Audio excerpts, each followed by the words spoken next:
요즘 시대를 어떤 사람들은 소위 산무 시대라고 말합니다. 산무라는 것은 무관심, 무감각, 무기력 이렇게 이야기를 합니다. 요즘 세상을 보면은 자기 이익에는 관심이 아주 많지만 타인의 이익 혹은 타인의 안녕에 대해서는 크게 관심이 없는 일들을 우리 주변에서 얼마든지 볼 수 있습니다. 한 작은 예로 옛날에는 우리 주변에 길을 가는 어떤 나이 많으신 할머니가 무거운 짐을 이고 가든 들고 가면은 옆에 가서 좀 도와드리든 뭐 이렇게 말을 건넸는데 요즘은 그런 분위기를 거의 볼 수가 없습니다. 오로지 젊은 사람들이 바라보는 것은 할머니의 무거운 짐이 아니라 핸드폰만 열심히 보고 가는 그런 무관심한 세상을 볼 수가 있습니다. 또 하나는 무감각한 것들이 점점점 많아지는 것을 봅니다. 자기에 관한 기분 좋은 것은 되게 관심이 있는데 다른 사람들의 필요나 이런 거에 대해서는 거의 감각이 없는 일들이 종종 있습니다. 뭐 작은 예를 든다면 이런 것일 수 있습니다. 혹시 여러분 어디 바깥에 나가셔서 급히 배탈이 나서 화장실을 달려가서 이제 좀 볼일을 보았습니다. 그리고 나서 이제 좀 휴지가 필요해서 딱 봤는데 화장실의 휴지에 그냥 빈통이 되어 있는 것, 그런 좀 당혹스러운 일을 경험해 보지 않으셨습니까? 혹은 집에서 그런 일을 혹 한두 번 경험해 보지 않으셨습니까? 집에서는 그래도 해결 방법이 있어요. 야, 철수야! 하고 이제 부르면 이제 달려와서 뭐 건네주면 되는데, 바깥에서 이런 일이 발생하면 정말 난감해지는 일이거든요. 누군가 마지막 그 화장지를 쓴 사람이 분명히 있을 거예요. 그리고 그 다음에 또 누군가 올 거를 압니다. 정해진 거잖아요. 뭔가 이렇게 좀 준비를 해줘야 되는데 다른 사람에 대해서 전혀 배려하는 감각이 없는 그러한 시대를 우리가 살고 있기도 합니다. 또 하나는 무기력이라고 말할 수 있습니다. 요즘 젊은이들 특별히 보면은 좀 어려운 일을 만나면은 쉽게 포기하거나 아유 될 대로 되라라고 쉽게 좌절하는 일들을 우리 주변에서 얼마든지 볼 수 있습니다. 소위 오뚜기 정신이 거의 없어진 것 같아요. 그 이유를 저는 아마 저희 어릴 때만 해도 갖고 놀던 장난감이 별거 없으니까 뭐 오뚜기나 이런 거가 뭐 거의 대부분이었지 않습니까? 뭐 던지고 일어나고 흔들거리다 일어나고. 근데 요즘은 장난감이 너무 좋아서 오뚜기는 그냥 장난감도 아닙니다. 혹시 여러분 손주 손녀들 장난감 중에 오뚜기 있나요? 뭐 거의 없을 것 같아요. 뭐 좋은 인형, 뭐 예쁜 것들 많은데 오뚜기가 거의 볼 일이 없거든요. 저희들이 어릴 때는 오뚜기 보면서 아 오뚜기라는 녀석이 넘어졌다 일어나고 뭐 뒹굴다 일어나고 일어나는구나, 나도 오뚜기처럼 일어나야지, 어떤 그런 것을 보고 느끼는 게 있었는데 뭐 요즘 젊은 아가들은 그런 일이 거의 없지 않나 싶어요. 뭐 그래서 그런지 어쩐지 몰라도 어쨌든 요즘 젊은 사람들을 보면은 도전 정신, 다시 일어서야지, 오뚜기 정신, 이런 것들이 거의 희박하지 않나 싶습니다. 요즘 젊은 사람들이 흔히 쓰는 말, 그 중에 하나가 뭐예요? 소위 귀차니즘이라는 말이 있어요. 여러분 아시죠? 귀찮아. 뭐 하래도 귀찮고요. 뭐 하다 한두 번 안 되면 귀찮고요. 그냥 주저앉고요. 그래서 그런 이야기를 뭐 이즘 뭐 이런 것을 붙여서 귀차니즘이라고 이야기하는 것이 요즘 젊은 사람들의 세태를 잘 이렇게 보여주는 무기력한 모습이지 않나 싶습니다. 이런 여러 가지들을 한마디로 요약한다면 아마도 깊은 생각이 없다 혹은 깨달음이 없다라고 말할 수 있겠습니다. 우리 사람이 사람다울 수 있는 가장 중요한 요인 중에 하나는 생각하는 것입니다. 파스칼이 일찍이 말했듯이 우리 인간이 갈대보다도 연약한 존재이지만 물 한 방울로도 죽을 수 있는 약한 존재지만 그러나 강한 것은 다른 것이 아니라 생각하는 힘이 있기 때문이다 라고 말한 것처럼 사실 그렇습니다. 우리 인간이 어쩌면 물 한 방울로도 뭐 죽고 살 수 있는 약한 존재예요. 그러나 다른 어떤 만물보다도 강할 수 있는 것은 우리에게는 생각하는 힘이 있다라는 것이 우리의 강점이고 우리의 강함의 근원이 되기도 합니다. 오늘 말씀을 쭉 보시면 예수님께서 이제 비유를 말씀하시는데 이 마태복음 13장의 비유 여러 가지, 씨 뿌리는 비유, 누룩의 비유, 겨자씨 비유, 이 모든 비유들은 천국의 비밀에 대한 말씀을 말씀하고 있습니다. 예수님이 이 땅에 굳이 하늘 보좌를 버리고 이 땅에 오신 이유는 천국의 비밀을 우리 인간들에게 알려주시기 위해서 이 땅에 성육신을 하셨습니다. 예수님께서는 때로는 직접적으로, 때로는 간접적으로, 때로는 교훈으로, 때로는 비유로, 때로는 책망하시면서 다양한 방법으로 천국의 비밀을 우리 인간들에게 가르쳐 주셨습니다. 근데 어떤 사람들은 이 비밀을 알기도 하고 어떤 사람은 모르는 일들이 있음을 오늘 성경에서 말씀합니다. 여러분, 비밀이 뭐죠? 비밀은 아주 극소수 아는 사람만 알고요. 또 대다수는 모르는 게 이게 비밀이라는 거예요. 모든 사람이 다 알면 이건 비밀 아닙니다. 이건 다 아는 상식이 돼버리는 거죠. 근데 비밀의 특징은 정말 몇 사람만 알고 대다수는 모르는 그 무엇, 이게 비밀의 특징이기도 합니다. 예수님께서 마태복음 13장에서 천국의 비밀을 말씀해 주시는데 오늘 말씀을 쭉 보시면 그렇게 말씀하죠. 어떤 사람은 이 비밀을 알기도 하고 어떤 사람은 이 비밀을 모른다라고 말씀을 하십니다. 11절에 그렇게 말씀합니다. 대답하여 이르시되 천국의 비밀을 아는 것이 너희에게는 허락되었으나 그들에게는 아니 되었다라고 말씀합니다. 천국의 비밀을 아는 것이 제자들에게는 허락이 됐지만 많은 유대인들에게는 아직 허락이 되지 않았다. 그들은 모른다라고 말씀을 하고 있습니다. 여러분, 왜 누구는 비밀을 알고 누구는 비밀을 모를까요? 왜 그럴까요? 이게 이제 세상으로 이렇게 좀 관점을 돌려보면은 세상에도 분명히 비밀들이 있습니다. 근데 세상에 있는 비밀들은 대개 누구한테 알려져요? 아주 친한 사람한테, 믿을 만한 사람한테는 자기 비밀을 이야기하고 털어놓습니다. 근데 좀 먼 사람, 낯선 사람에게는 비밀을 절대 이야기하지를 않습니다. 지금도 서울 신당동에 가면은 떡볶이촌이 쭉 있는데요. 거기서 제일 잘 되는 집이 소위 이제 마봉님 할머니 떡볶이 집이 있습니다. 제가 옛날 전도사를 그쪽 동네에서 해서 그쪽 동네를 뭐 쫙 잘 알고 있고 떡볶이 먹으러 많이들 갔던 이제 그 뒷골목이 있는데요. 근데 마봉님 할머니의 집이 유명해졌던 것 중에 하나가 맛도 맛있지만은 그 하여튼 상호를 마봉님 할머니 이렇게 해놨는데 하여튼 그런 어떤 캐치프레이즈를 이렇게 해놨었어요. 어떤 구호를요. 며느리도 몰라 아무도 몰라. 이게 그 집의 신비 경영입니다. 그 맛있는 떡볶이의 장맛을 며느리도 몰라요. 아들도 몰라요. 아무도 몰라요. 누구만요? 할머니만 딱 알아요.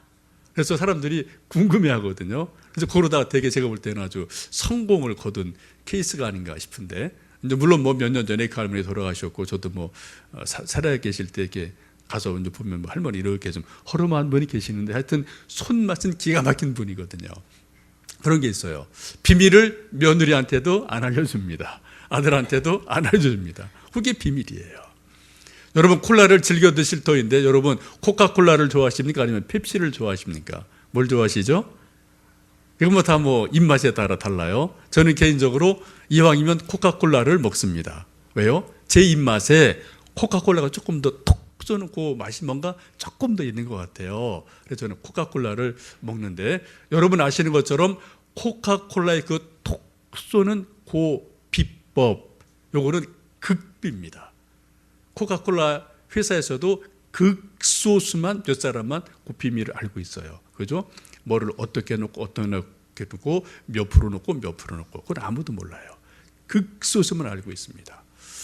여러분, 한 10여 년 전, 20년 전에 우리나라에 소위 8.15 콜라가 등장한 적이 있습니다. 기억하십니까?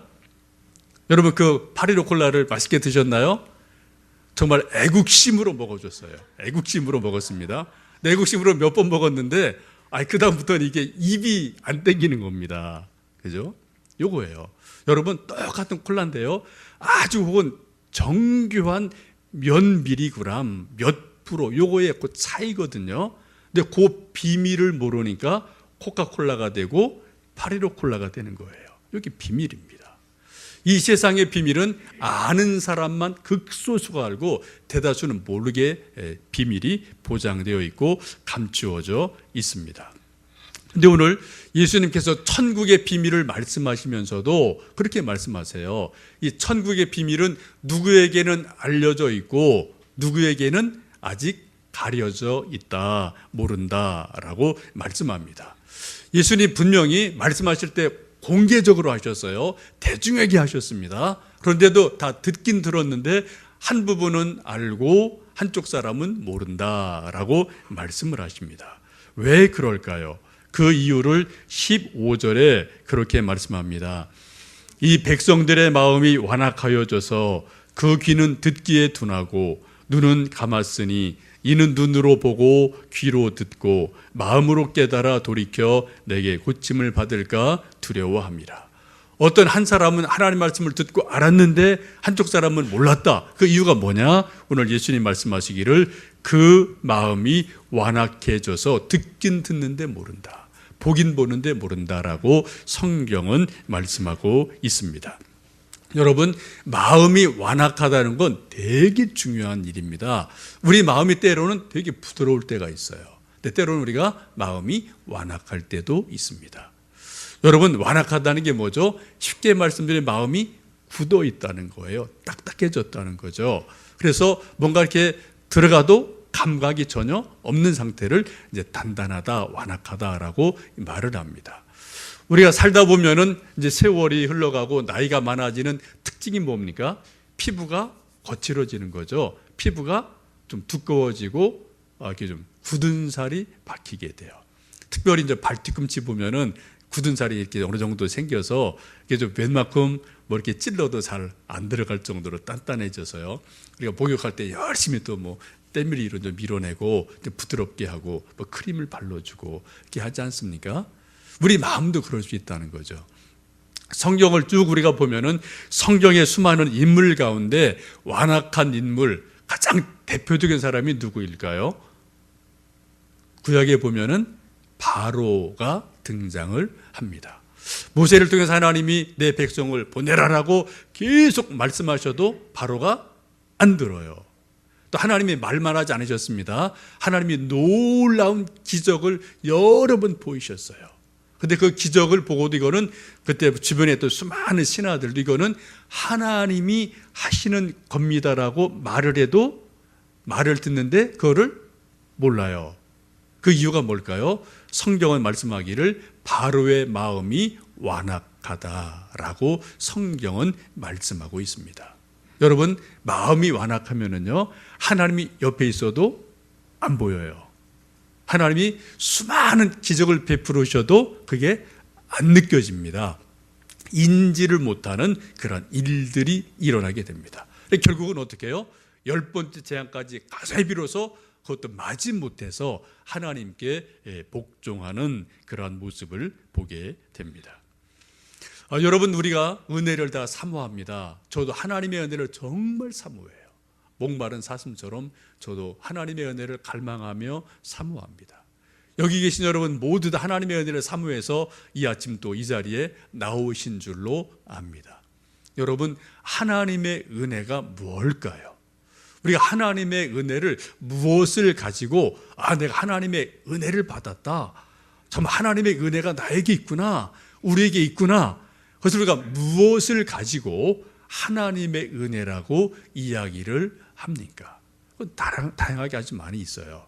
예컨대 사도행전 2장을 보시면 120명의 성도들이 마가 다락방에 모여서 간절히 성령을 구할 때, 그때 성령께서 각 사람의 머리 위에 불꽃같이 임하십니다. 바람같이 임하십니다. 그래 막 방언을 말하게 하고 성령의 역사가 일어나는 것, 분명히 하나님의 은혜입니다. 그러나 하나님께서 늘 이렇게만 역사하시지는 않는다는 거죠. 하나님의 역사하심은 아주 다양한데요, 하나님의 은혜 중에 가장 중요한 것 중에 하나가 깨달음의 은혜예요. 깨달음. 하나님은 우리에게 생각하는 존재로 우리를 만드셨습니다. 우리를 이성적인 존재로 만드셨습니다. 그래서 우리에게 생각하는 힘을 통해서, 이성을 통해서 뭔가 깨달을 때 그 깨달음을 통해서 하나님의 은혜를 맛보게 해 주십니다. 오늘 말씀해 보시면은 13절, 14절에 반복되는 말씀이, 그러한 말씀이 있죠. 그들이 보긴 보아도 듣긴 들어도 깨닫지 못한다. 또 14절 말씀도 보시면은 15절에 그들이 마음으로 깨달아 돌이켜야 될 터인데 그렇게 하지를 못한다라고, 깨닫지 못한다라는 말씀이 반복되는 것을 보게 됩니다. 여러분, 성경을 쭉 읽으실 때 우리가 중요하게 보셔야 될 몇 가지 단어가 있는데요. 그 중에 하나, 특별히 시편이나 이런 거 볼 때 보면은 깨달음, 깨닫지 못함, 깨닫게 해 주소서, 이런 표현이 아주 자주 등장하는 것을 여러분 발견하실 수가 있습니다. 하나님의 은혜가 어디에서 임한다고요? 깨달을 때 임해요. 깨달음을 통해서 하나님의 은혜가 우리에게 다가오고 우리에게 들어오는 것을 경험하게 됩니다. 누가복음 24장 보시면은 예수님 부활하시고 부활 소식이 쫙 퍼졌습니다. 그때 엠마오로 가던 두 제자가 예수님 부활 소식을 친구들한테 들었어요. 근데 안 믿어졌습니다. 그래서 실망해서 엠마오로 터덜터덜 걸어가다가 그때 예수님이 그들 옆에 오셨습니다. 예수님인지를 깨닫지를 못해요. 쭉 걸어가면서 예수님이 이런저런 대화 중에서 성경 말씀을 풀어주셨습니다. 그리고 또 저녁 식사가 되어서 음식을 드실 때, 축사하며 기도하실 때 그때 어떻게 해요? 마음에 뜨거움이 생기고 깨달음이 생기면서 예수님 부활하신 것을 깨닫는 역사가 일어납니다. 그때 믿음이 생겨요. 여러분, 믿음이 언제 생긴다고요? 깨달을 때 믿음이, 그 깨달음을 통해 쇽 믿음이 들어가는 거거든요. 여러분, 깨달음은 이처럼 중요한 겁니다.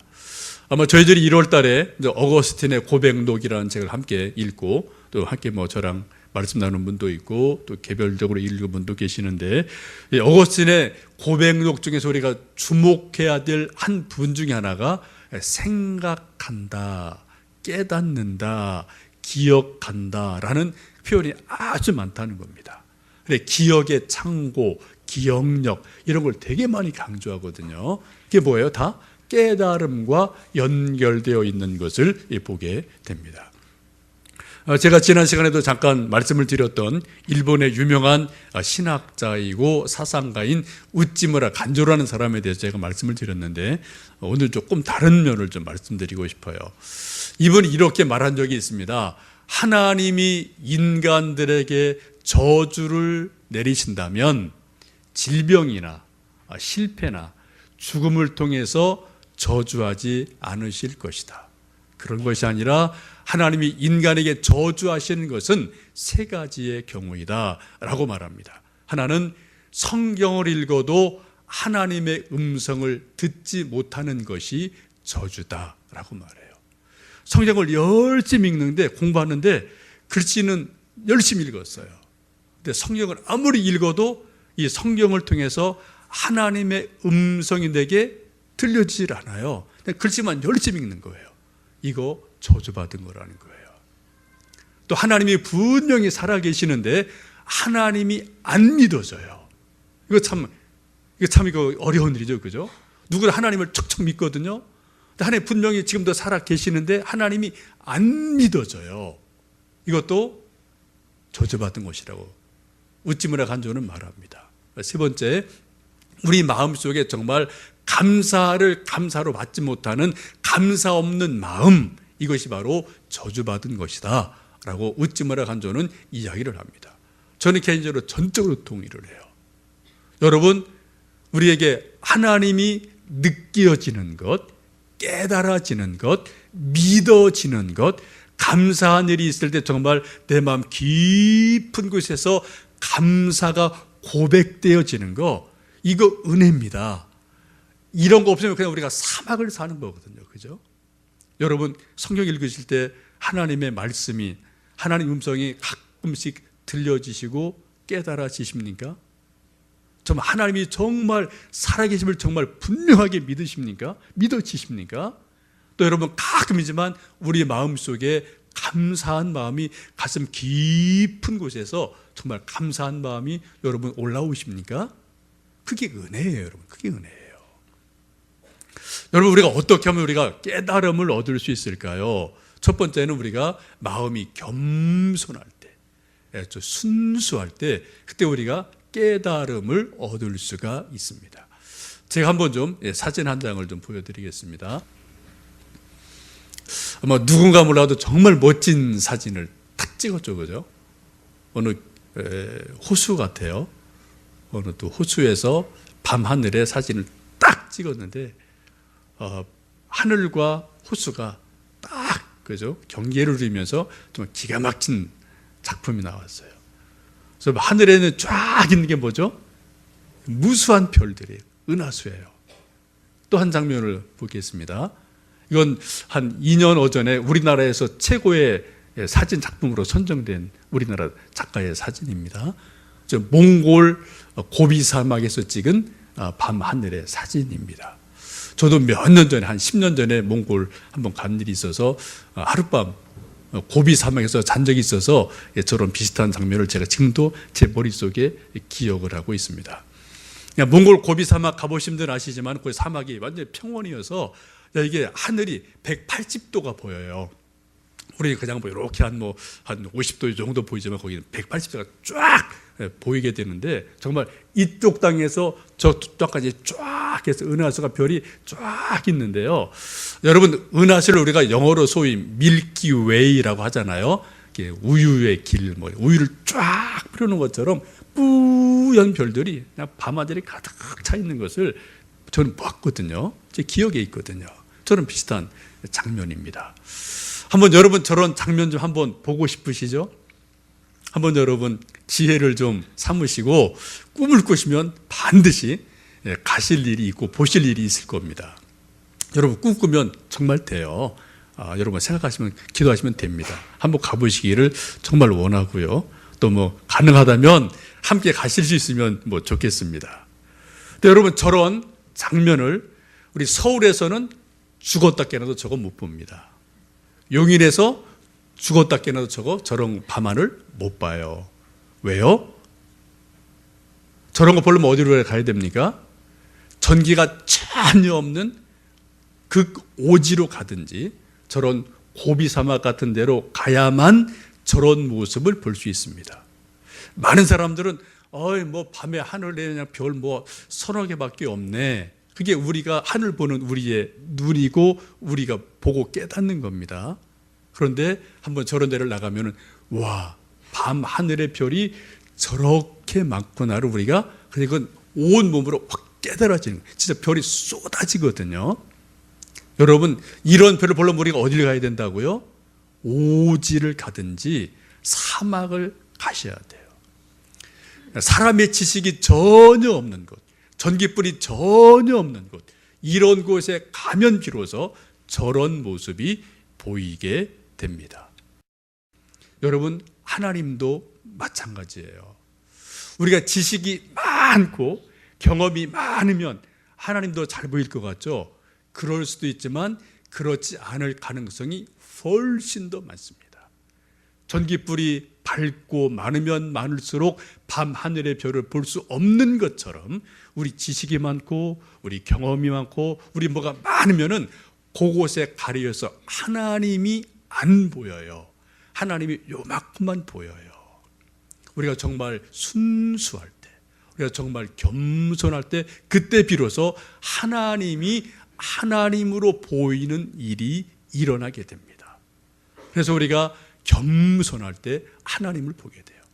예수님 말씀하십니다. 누구든지 어린 아이와 같지 아니하면 결단코 하나님 나라에 들어갈 수 없다라고 말씀을 하고 계십니다. 여러분 정말 하나님의 영광을 보고 싶으십니까? 하나님의 능력을 깨닫고 싶으십니까? 겸손해지시면 좋겠어요. 낮아지시면 좋겠어요. 우리가 정말 무지한 것을 인정하시면 좋겠어요. 그때 하나님의 영광이 보이고 하나님의 하나님 되심이 깨달아지게 될 줄로 믿습니다. 또 하나는 우리 고난을 통해서 하나님을 깨닫습니다. 우리 사람들은 누구나 다 고난 당하기 싫어하죠. 그런데 역설적으로 고난을 당할 때 하나님이 깨달아져요. 여러분, 이해하는 것과 깨닫는 것은 비슷한데 전적으로 다릅니다. 이렇게 한 번 더 말씀을 드리고 싶습니다. 우리가 흔히 병원이나 우리 서로 간에 건강 조심합시다. 짜고 맵게 또 너무 기름기 많이 먹지 맙시다. 다 우리가 아는 건강 상식이에요. 늘 이야기하고 우리가 이야기하지만 실제 우리 식탁을 보면은 맛을 위해서 짜게, 맵게, 강하게 이런 게 우리 입에 늘 당기는 음식들이죠. 근데 여러분, 이런 것을 아무리 얘기해도 음식 습관 이거 안 고쳐집니다. 근데 언제 고쳐지나요? 한번 병원에 한 일주일, 열흘 한번 딱 들어갔다 나오면 음식 습관 딱 고쳐집니다. 제가 전에 교회에 있을 때 바로 제 같은 층에 있던 아주 제가 친하게 지냈던 목사님 한 분이 계세요. 저보다 조금 더 이제 나이가 많으신 분인데 아주 건강하시고 이렇게 활동적인 분이고 그러셨는데 이분이 어느 날 갑자기 보니까 한 며칠 안 보이더라고요. 이렇게 만나는 분인데 그래서 좀 궁금해서 이제 나중에 며칠 안 보여서 물어보니까 쑥스러운 듯이 말하는데 좀 병원을 다녀왔다고 그러더라고요. 얘기를 들어보니까 심장에 스텐트를 한 두세 개 넣고 오신 거예요. 그때 50 좀 넘으셨는데 그때부터 그분이 음식 드는 습관이 확 바뀌더라고요. 일주일에 한두 번, 두세 번 같이 식사를 하거든요. 일이 있어서. 근데 그때부터는 순두부를 드셔도 그전에 그냥 그대로 먹었는데요. 뜨거운 물을 한 컵 가져다가 물을 붓고 끓이고 드셔요. 고기 먹을 때 옛날에는 이거저거 다 드셨습니다. 이제는 그냥 기름기를 살살살 다 발라내고 그냥 고기만, 살코기만 드시더라고요. 여러분, 100번 건강 당연 듣는 거 머리로 듣는 겁니다. 전혀 도움이 안 돼요. 그거보다 어떻게 해요? 한 번 병원에 입원했다 나오면은 다른 사람 하지 말라고 그래도 이거는 자기가 알아서 하게 돼 있어요. 여러분, 머리로 아는 것은 이해하는 겁니다. 정보를 수집하는 겁니다. 아는 거예요. 근데 깨닫는 건 뭐예요? 몸으로 깨닫는 거예요. 마음으로 깨닫는 거예요. 깨달음이 있으면 어떻게 된다고요? 생활의 태도가 바뀝니다. 삶이 바뀝니다. 여러분, 이해로 우리 생활 안 바뀝니다. 깨달아질 때 비로소 우리가 뭔가 삶의 태도가 확실하게 변하는 것을 볼 수가 있습니다. 여러분, 고난은 아픈 겁니다. 왜요? 고난 당하는 것 자체가 깨지는 거잖아요. 깨지는 건 아픈 거예요. 우리 몸이 깨질 때 있습니다. 마음이 깨질 때가 있습니다. 영혼이 깨질 때가 있습니다. 여러 가지 깨지는 일이 누구나 다 있죠. 여러분, 깨지는 것이 아픈 것인데 깨질 때 그 깨진 틈으로 틈이 생기게 돼요. 그 틈으로 뭐가 들어갈까요? 은총의 빛이 그 깨진 틈으로 스며들게 돼요. 하나님의 은혜의 빛이 그 틈으로 들어가는 거예요. 깨달음의 빛이 그 깨진 틈으로 들어가는 겁니다. 여러분, 완벽해서 깨진 것이 없다. 나는 한 번도 깨진 적이 없어. 저는 그 사람 존경하지 않습니다. 그 사람 문제 많은 사람이에요. 뭔가 아직 모르는 사람이에요. 여러분, 우리 인생은 깨질 수밖에 없는 존재입니다. 저도 제 속에 깨지고 금 간 데 엄청나게 많습니다. 저를 돌아보면 그 깨지고 금이 간 그 틈 사이로 하나님의 은총의 빛이 스며들었어요. 하나님의 구원의 빛이 스며들었어요. 깨달음의 빛이 스며들더라고요. 그리고 거기서 하나님의 은혜를 비로소 경험하고 깨닫게 되면서 우리가 새로운 것들이 정리되는 것을 저도 개인적으로 경험을 합니다. 여러분, 고난당할 때 분명히 아파요. 힘들어요. 그러나 그것으로 딱 끝이 아닙니다. 우리가 그 깨진 틈 사이로 하나님을 바라보면 그 깨진 틈 사이로 하나님이 기가 막힌 은혜를 주실 때가 있거든요. 깨달음의 빛을 주시거든요. 은총의 빛을 주시거든요. 그게 고난의 은총이고 역설입니다. 시편에서 말씀하기를 119편에 뭐라고 말씀하셔요? 내가 고난 당한 것이 내게 유익이라. 그 고난을 통해서 내가 하나님의 율례를 배우게 되었습니다 라고 고백하는 것을 보게 됩니다. 또 하나 우리가 분명한 것은 우리가 온전한 깨달음을 얻기 위해서는 우리 인간이 아무리 애를 써도 분명하게 한계가 있습니다. 근데 성령께서 우리에게 은혜를 주실 때, 깨달음을 주실 때 우리가 비로소 진정한 깨달음에 이를 수가 있게 됩니다. 요한복음에서 말씀하신 것처럼 보혜사 성령이 우리에게 임하시면 예수님 말씀을 기억나게 하시고 알게 하시고 깨닫게 해주신다는 말씀을 우리가 기억을 합니다. 그리고 우리가 무엇보다도 기도할 때 성령님 내게 은혜를 주십시오, 깨달음을 주십시오 라고 우리가 성령님을 간구하며 기도하게 됩니다. 이제 입춘이 지나고 이제 봄이 오는 골목입니다. 아직은 춥지만 이제 봄은 봄이에요. 입춘이 지났으니까. 여러분, 이제 겨울 얼었던 것이 봄이 되면 이게 풀어질 때가 위험할 때입니다. 얼마 전에 뉴스 보니까 어떤 도시에서 이게 좀 뚝이 무너져서 여러 사람도 이제 다칠 뻔했고 차들이 망가지고 이런 일들이 있는데, 이제 얼었다가 풀릴 때가 중요하고 또 조심할 때이기도 한 것 같아요.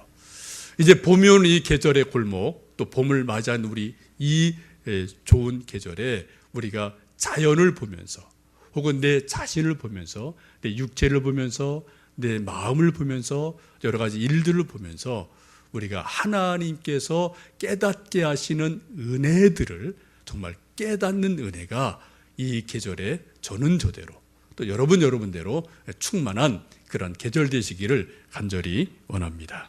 함께 기도하시겠습니다.